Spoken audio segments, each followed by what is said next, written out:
নিশ্চয়কৈ ঋতুমণি সমগ্ৰ বিষয়টো স্পৰ্শকাতৰ জুবিন গাৰ্গৰ যি মৃত্যুৰ ৰহস্য সেই মৃত্যুৰ ৰহস্য ফাদিল হ'ব লাগিব অসমবাসী বিচাৰিছে যে জুবিন গাৰ্গৰ মৃত্যুৰ ৰহস্য ফাদিল হওক আৰু সেই অনুসৰিয়ে SIT গঠন কৰা হৈছিল আৰু SITয়ে তদন্ত প্ৰক্ৰিয়া ক্ষিপ্ৰতাৰে চলাই লৈ গৈছে আৰু কালিৰ দিনটোত CID কাৰ্যালয়ত হাজিৰ হৈছিল যি তিনিগৰাকী ব্যক্তি শেখৰজ্যোতি গোস্বামী নিশিতা গোস্বামী আৰু অমৃত প্ৰভা মহন্ত সেই তিনিগৰাকী কালিৰ দিনটোত প্ৰায় 10.5 ঘণ্টা জেৰা চলোৱা হৈছিল আৰু সেই 10.5 ঘণ্টা জেৰা চলোৱাৰ পাছত তেওঁলোকক যাবলৈ দিয়া হৈছে আৰু নিশাটো CID নজৰতে আছিল যেতিয়াই মাতে তেওঁলোকে ইয়াত আহি উপস্থিত হ'ব লাগিব আৰু আজি ইতিমধ্যে নিৰ্দেশ দিয়া হৈছে যে আজি কিছু সময় পাছতে ইয়াত উপস্থিত হ'ব লাগিব তিনিগৰাকী ব্যক্তি পুনৰ CIDয়ে জেৰা চলাব আৰু CID জেৰা চলাই যিখিনি তথ্য সেই তথ্যখিনি তেওঁলোকে উদ্ঘাটন কৰিবলৈ চেষ্টা কৰিব ইতিমধ্যে কালি দিনটোত কিছু তথ্য তেওঁলোকে লাভ কৰিছে বিশেষকৈ যেহেতু শেখৰজ্যোতি গোস্বামী অমৃত প্ৰভা মহন্ত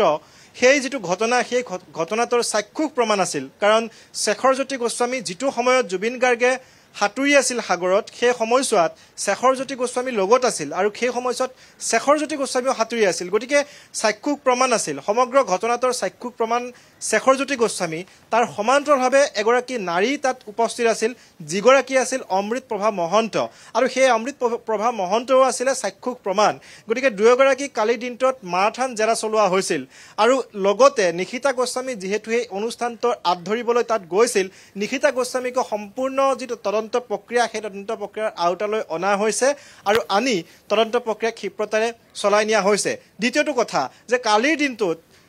গৰিমা শইকীয়া গাৰ্গ ভগ্নী পালমি বৰঠাকুৰ আৰু খুৰাপ তিনিগৰাকীৰ স্বাক্ষৰ সম্বলিত যিখন এজাহাৰ সেই এজাহাৰ দাখিল কৰা হৈছে CIDৰ আৰক্ষী থানাত আৰু সেই এজাহাৰখনৰ গুৰুত্ব এই কাৰণেই আছে কাৰণ বিভিন্ন সময়ত প্ৰশ্ন উত্থাপন হৈ আহিছিল বিগত প্ৰায় 8টা দিন ধৰি যে গৰিমা শইকীয়া গাৰ্গে কিয় আৰক্ষী নাইবা CIDৰ কাষ চপা নাই সামাজিক মাধ্যমে হওক নাইবা সংবাদ মাধ্যমতে হওক সেইসমূহ প্ৰশ্নৰ অৱতাৰণা হৈছিল আৰু তাৰ পাছত কালিৰ দিনটোত মুখ্যমন্ত্ৰী ডক্টৰ হিমন্ত বিশ্ব শৰ্মাই এটা ফেসবুক লাইভ আহিছিল আৰু সেই ফেসবুক লাইভত তেওঁ সকলোখিনি কথা আশ্বস্ত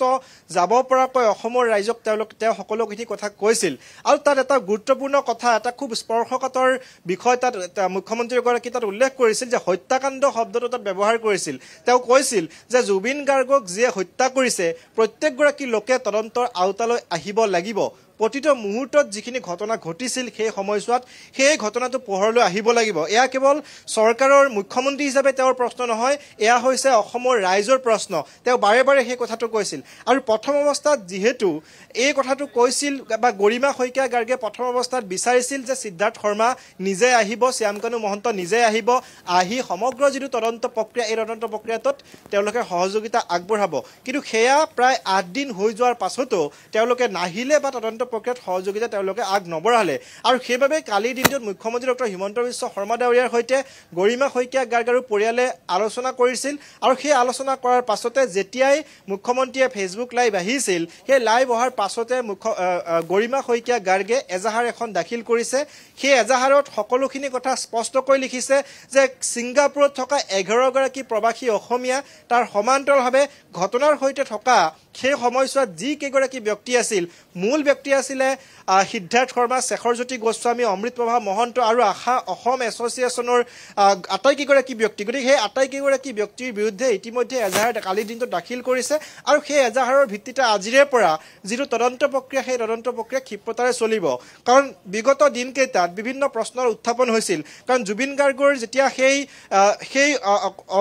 যেটো ঘটনা সেই ঘটনাটো পোহৰলৈ আহিছিল প্ৰথম যেটো বাতৰি তাৰ পৰা আহিছিল সেই বাতৰিটো অহাৰ পাছত যেতিয়া জুবিন গাৰ্গক অসমলৈ লৈ অহা হৈছিল নশ্বৰ দেহ সেই সময়ছোৱাত গৰিমা শইকীয়া গাৰ্গে এটা কথা স্পষ্টকৈ কৈছিল যে সিদ্ধাৰ্থক আহিবলৈ দিয়ক সিদ্ধাৰ্থৰ বিৰুদ্ধে কোনেও যাতে একো ধৰণৰ নঘটিবলগীয়া ঘটনা নঘটায় সেই কথাটো অনুৰোধ কৰিছিল অসমৰ ৰাইজক কাৰণ গৰিমা শইকীয়া গাৰ্গে বিচাৰিছিল যে সিদ্ধাৰ্থ শৰ্মা আহক তাত প্ৰকৃততে কি ঘটনা হৈছিল সেই ঘটনাটো পোহৰলৈ আহক সেইবাবে গৰিমা শইকীয়া গাৰ্গে সেই ভিডিঅটো প্ৰস্তুত কৰি অসমৰ ৰাইজলৈ এই দিছিল কিন্তু পৰৱৰ্তী সময়ত যেতিয়া সিদ্ধাৰ্থ শৰ্মা আৰু শ্যামকানু মহন্ত নাহিলে তাত সন্দেহ উপজিল পৰিয়ালৰ লোকৰ সন্দেহ উপজিল সমান্তৰালভাৱে গৰিমা শইকীয়া গাৰ্গৰ মনত সন্দেহ উপজিল যে সিদ্ধাৰ্থ শৰ্মা কিবা কৈ এই যেটো ঘটনা এই ঘটনাটোৰ লগত জড়িত নেকি নাইবা হত্যা কৰা হ'ল নেকি সেইসমূহ প্ৰশ্নৰ নিশ্চয়কৈ উপজিছিল আৰু সেইসমূহ প্ৰশ্ন উপজাৰ পাছতে কালিৰ দিনটোত গৰিমা শইকীয়া গাৰ্গ আৰু তেওঁৰ পৰিয়ালে এখন এজাহাৰ দাখিল কৰিছে আৰু সেই এজাহাৰৰ ভিত্তিতে তদন্ত প্ৰক্ৰিয়া ক্ষিপ্ৰতাৰে আগবাঢ়িব তাৰ পিছত তৃতীয়টো কথা হ'ল যে আজি যি তিনিগৰাকী ব্যক্তিক কালিৰ দিনটো 10.5 ঘণ্টা জেৰা কৰা হৈছিল, শেখৰজ্যোতি গোস্বামী, অমৃতপ্ৰভা মহন্ত আৰু নিশিতা গোস্বামী, সেই তিনিওগৰাকী ব্যক্তিকে পুনৰ আজি CIDয়ে হাজিৰ হোৱাৰ নিৰ্দেশ দিছে। হয়তো কিছু সময় পাছতে তেওঁলোকে ইয়াত হাজিৰ হ'ব। আৰু কালিৰ দিনটোত যিখিনি কথা তেওঁলোকে আৰক্ষীৰ সন্মুখত বা CIDৰ SITৰ সন্মুখত তেওঁলোকে কৈছিল, সেই সকলোখিনি কথা CIDয়ে লিপিবদ্ধ কৰিছে আৰু সেই সকলোখিনি কথা ৰেকৰ্ডিং কৰিছে। গতিকে আজি পুনৰ তেওঁলোকক জেৰা চলোৱা হ'ব। কাৰণ দুটা কথা, যে যদি কালিৰ দিনটোত যিখিনি ভাষ্য বা আজিৰ দিনটোত যিখিনি ভাষ্য, যদিহে ভাষ্যৰ মিল নাথাকে, তেতিয়াহ'লে আৰক্ষীৰ নিশ্চয়কৈ সন্দেহ উপজিব তাত যে কিবা এটা ঘটনাত জড়িত আছে বা এই ঘটনাৰ সৈতে তেওঁলোকো যে জড়িত সেইটো আৰক্ষীয়ে স্পষ্ট নিশ্চয়কৈ হ'ব। গতিকে তদন্ত প্ৰক্ৰিয়াটো ক্ষিপ্ৰতৰ হোৱাটো আটাইতকৈ জৰুৰী। কাৰণ জুবিন গাৰ্গ অসমৰ আৱেগ, স্বাভিমান, গৌৰৱ। জুবিন গাৰ্গ এতিয়া শ্যামকানু মহন্ত, যাক কোৱা হৈছে ফেষ্টিভেল মহন্ত, আৰু ইফালে সিদ্ধাৰ্থ শৰ্মা, যিগৰাকীৰ গাফিলতিৰ বাবেই জুবিন গাৰ্গ মৃত্যুমুখত পৰিবলৈ পালে। এতিয়া কথাটো হৈছে যে লুকআউট নটিচ জাৰি কৰিব যদি 6 অক্টোবৰত তেওঁলোকে CIDৰ কাৰ্যালয়ত হাজিৰ নহয়, আৰু 9টা দিন বাকী আছে। সেই আচলতে 6 অক্টোবৰৰ ভিতৰত তেওঁলোক দুজন গৈ CIDৰ কাৰ্যালয়ত উপস্থিত হ'বনে নহয়? ইতিমধ্যে লুকআউট নটিচো জাৰি কৰিছে, মুখ্যমন্ত্ৰীয়ে ঘোষণাও কৰিছে। সেয়া কিন্তু ডাঙৰ প্ৰশ্ন বৰ্তমান সময়ত। ৰূপম, হাজিৰ হ'ব লাগিব 6 তাৰিখৰ পূৰ্বে ইয়াত SITৰ সন্মুখত এই দুগৰাকী হাজিৰ হ'ব লাগিব। তেতিয়াহে তদন্ত প্ৰক্ৰিয়াটো ক্ষিপ্ৰতাৰে চলিব। আৰু যদি 6 তাৰিখৰ ভিতৰত যদি তেওঁলোক হাজিৰ নহয়, তেতিয়াহ'লে লুকআউট নটিচ জাৰি কৰা হ'ব। য'তেই তেওঁলোকে থাকে তাৰ পৰাই অসম আৰক্ষী আৰু CID দলে গৈ গ্ৰেপ্তাৰ কৰি আনিবলৈ তেওঁলোকে বাধ্য হ'ব। গতিকে তাৰ পূৰ্বে তেওঁলোকে নিজেই বিচাৰিছে, অৰ্থাৎ SIT বিচাৰিছে যে আপোনালোক আহক, আহি সম্পূৰ্ণ যিটো তদন্ত প্ৰক্ৰিয়া, এই তদন্ত প্ৰক্ৰিয়াটো আগবঢ়াই লৈ যাওক। তেওঁলোকে অৰ্থাৎ সিদ্ধাৰ্থ শৰ্মা আৰু শ্যামকানু মহন্তৰ যিখিনি কথা, চাহটোৰ দৰে সিদ্ধাৰ্থ শৰ্মাই জুবিন গাৰ্গৰ সৈতে পূৰ্বতে আছিল, কিন্তু শেষৰ সময়ছোৱাত কিয় আহিব নোৱাৰিলে? অসমবাসী ৰাইজৰ ভয়, অৰ্থাৎ মৃত্যুৰ ভয় তেওঁ কিয় খালে? যদিহে তেওঁ জুবিন গাৰ্গৰ লগত কোনো ধৰণৰ তেনেধৰণৰ ঘটনা ঘটোৱা নাই, তেতিয়াহ'লে তেওঁ ভয় খাব নালাগিছিল। অসমৰ মানুহৰ এইটোৱে প্ৰশ্ন যে জুবিন গাৰ্গৰ লগত চাহটোৰ দৰে ৰৈ থকা, তাৰ উপৰিও এই যিটো শ্যামকানু মহন্ত নামৰ প্ৰাণী, এই প্ৰাণীটোৱে কিয় নাহিলে? আটাইতকৈ ডাঙৰ প্ৰশ্ন এইটোৱে। কাৰণ সামাজিক মাধ্যমত নাইবা যিকোনো অনুষ্ঠানত বেকবন বুলি কয় জুবিন গাৰ্গক, আৰু সেইগৰাকী ব্যক্তি কিয় নাহিলে? কাৰণ ইয়াৰ পূৰ্বে এটা কথা, দুদিন পূৰ্বে শ্যামকানু মহন্তৰ ভতিজাকে এটা কথা স্পষ্টকৈ কৈছে যে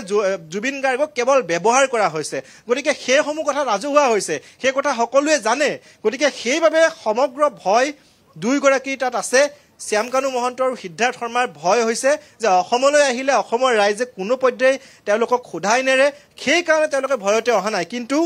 আৰক্ষী নাইবা CIDৰ SIT দল ইমানেই সষ্টম হৈছে যে কোনো পৰ্যায়ে তেওঁলোকে হাৰি যাব নোৱাৰিব। মুখ্যমন্ত্ৰী ডাঙৰীয়াই বাৰে বাৰে এটা কথা কালিৰ দিনটোতো কৈছে যে কোনো পৰ্যায়ে হাৰি যাব নোৱাৰিব। কাৰণ ৰাইজে এটা কথা কৈছে 26ত নিৰ্বাচন আছে। গতিকে 26ৰ নিৰ্বাচনৰ প্ৰসংগটো টানি আনিছে। যদিহে ৰাইজে উপযুক্ত ন্যায় নাপায়, তেতিয়াহ'লে 26ৰ নিৰ্বাচনত মুখ্যমন্ত্ৰীক ভোট নিদিওঁ বুলি কৈছে। মুখ্যমন্ত্ৰী ডাঙৰীয়াই কালি সেই কথাটো কৈছে। গতিকে সেই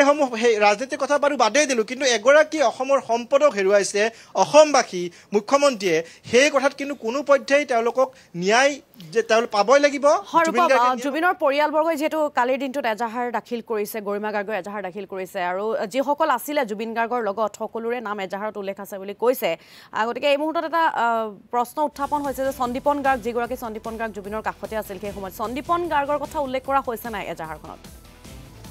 আটাইতকৈ ৰহস্যজনক ঋতুমণি চাওক, আটাইতকৈ ৰহস্যজনক কথা এইটোৱে যে সন্দীপন গাৰ্গলৈ এতিয়াও কিন্তু আৰক্ষীয়ে সোধা পোছা কৰা নাই। কাৰণ সন্দীপন গাৰ্গ সেই সময়ছোৱাত কিন্তু পানীত সাঁতুৰি আছিল। কিন্তু সন্দীপন গাৰ্গক আৰক্ষীয়ে এতিয়ালৈকে কিয় সোধা পোছা কৰা নাই, তাক লৈ কিন্তু অসমবাসী ৰাইজৰ, জুবিনৰ অনুৰাগী বা অসমবাসী প্ৰত্যেকগৰাকী লোকৰে এটা সন্দেহ উপজিছে। তাৰ উপৰিও সন্দীপন গাৰ্গৰ বিৰুদ্ধে পূৰ্বৰ পৰাই কিছু অভিযোগ আছিল। সেই অভিযোগখিনিৰ কথা সকলোৱে জানে। EWS চাৰ্টিফিকেট লৈ তেওঁ চাকৰি লৈছিলে, সেই কথাটো সকলোৱে জানে। কিন্তু শেহতীয়াভাৱে যিহেতু সন্দীপন গাৰ্গ জুবিন গাৰ্গৰ ঘৰত, এতিয়া যদি আপুনি যায় জুবিন গাৰ্গৰ ঘৰতে সন্দীপন গাৰ্গক পাব। কিন্তু সন্দীপন গাৰ্গক যে তদন্তৰ আওতালৈ আনিব লাগে, সেই কথা কিন্তু এতিয়াও আৰক্ষীয়ে অনুধাৱন কৰা নাই। সেই কথাটোত সকলোৰে সন্দেহ উপজিছে, কিয় এতিয়ালৈকে সন্দীপন গাৰ্গক প্ৰশ্ন উত্থাপন কৰা নাই বা সন্দীপন গাৰ্গক কিয় তলব কৰা নাই CID কাৰ্যালয়লৈ, সেইটো কিন্তু সকলোৰে মনত প্ৰশ্ন। কাৰণ আমি কিছুদিন পূৰ্বে জুবিন গাৰ্গৰ ঘৰত যেতিয়া আছিলোঁ, সংবাদ মাধ্যমৰ সন্মুখত তেওঁ মন্তব্য দিয়াৰ পৰা বিৰত আছিল। এক প্ৰকাৰ তেওঁ পলাই ফুৰিছিল সন্দীপন গাৰ্গে। গতিকে সেইসমূহ যিখিনি দৃশ্য, সেই দৃশ্যসমূহৰ প্ৰতি মন কৰি এটা কথা ক'ব লাগিব, সন্দীপন গাৰ্গৰো ক'ৰবাত নিশ্চয়কৈ ভুল আছে। কাৰণ আটাইকেইগৰাকী লোকক মতা হৈছে যিকেইগৰাকী লোকে সেই সময়ছোৱাত পানীত সাঁতুৰি আছিল বা সাগৰত যিকেইগৰাকী লোকে গৈছিল সেই আটাইকেইগৰাকী লোকৰ বিৰুদ্ধে এজাহাৰ দাখিল কৰা হৈছে আৰু কালিৰ দিনটোত যিখন এজাহাৰ দাখিল কৰা হৈছে গৰিমা শইকীয়া গাৰ্গ আৰু তেওঁৰ পৰিয়ালে যিখন এজাহাৰ দাখিল কৰিছে সেই এজাহাৰত তেওঁলোকে লিখিছে যে যিকেইগৰাকী ব্যক্তি সেই যিটো ঘটনা সেই ঘটনাটোত জড়িত আছে নাইবা সেই সাঁতুৰি থকা অৱস্থাত আছিল আটাইকেইগৰাকী ব্যক্তিক তদন্তৰ আওতালৈ আনিব লাগে গতিকে কালিৰ দিনটোত যিহেতু এই যিখন এজাহাৰ দিয়া হৈছে এই এজাহাৰখনৰ ভিত্তিত কেনেধৰণে তদন্ত প্ৰক্ৰিয়াটো আগবঢ়াই লৈ যায় নাইবা সন্দীপন গাৰ্গক তেওঁলোকে মাতে নে নামাতে লক্ষ্যতা বিষয় হিচাপে দেখা দিব ৰূপম দলে আপোনাক ধন্যবাদ জ্ঞাপন কৰিছোঁ প্ৰথম কথা হৈছে সন্দীপন গাৰ্গক কিয় তদন্তৰ আওতালৈ অনা নাই আৰু ইফালে কালিৰ দিনটো যেহেতু নিশিতা গোস্বামী অমৃতপ্ৰভা মহন্তকে ধৰি শেখৰজ্যোতি গোস্বামীক চিআইডিয়ে তলব কৰিছিল 10 ঘণ্টা জোৰা যি জেৰা চলাইছিল জেৰাৰ অন্তত কৈছিল যে কাইলৈ আহি উপস্থিত হ'ব লাগিব আৰু সেই সূত্ৰে আজি উপস্থিত হ'ব লাগিব শেখৰজ্যোতি গোস্বামী আৰু ইফালে শ্যামকানু মহন্ত বা সিদ্ধাৰ্থ শৰ্মা ক'ত কিয় বৰ্তমানলৈকে চিআইডি দলে বিচাৰি উলিয়াবলৈ সক্ষম হোৱা নাই বা এছআইটি দলে বিচাৰি উলিয়াবলৈ সক্ষম হোৱা নাই সেয়াও ডাঙৰ এক প্ৰশ্ন যেহেতু ফেচবুক লাইভ আহিছিল শ্যামকানু মহন্ত আৰু ইফালে সিদ্ধাৰ্থ শৰ্মা যাৰ গাফিলতিৰ বাবে মৃত্যুমুখত পৰিবলৈ পালে অসমৰ হিয়াৰা মুঠুগৰাকী তেওঁ এখন মুকলি চিঠি লিখিছিল ফেচবুক যোগে কিন্তু সেই মুকলি চিঠি বা ফেচবুক লাইভ যোগে আহিয়ে আচলতে তেওঁলোকে দায়খৰা মন্তব্য দিয়ে আচলতে এই বিষয়টোৰ পৰা ফালৰি কাটিবলৈ বিচাৰিছে নেকি সেয়াও কিন্তু বৰ্তমান সময়ত ডাঙৰ প্ৰশ্ন হিচাপে দেখা দিছে যদি 6 অক্টোবৰত তেওঁলোক দুজন শ্যামকানু মহন্ত আৰু সিদ্ধাৰ্থ শৰ্মা যদি চিআইডি কাৰ্যালয়ত উপস্থিত নহয় তেন্তে লুকআউট নটিচ জাৰি কৰাৰ কথা মুখ্যমন্ত্ৰীগৰাকীয়ে ঘোষণা কৰিছে আৰু লুকআউট নটিচ জাৰি কৰাৰ পাছতো যদি চিআইডি কাৰ্যালয়ত উপস্থিত নহয় তেন্তে কেনেকুৱা ধৰণৰ ব্যৱস্থা গ্ৰহণ কৰা হ'ব তেওঁলোকৰ বিৰুদ্ধে সেয়া কিন্তু পৰৱৰ্তী সময়ত লক্ষণীয় বিষয় হিচাপে দেখা দিব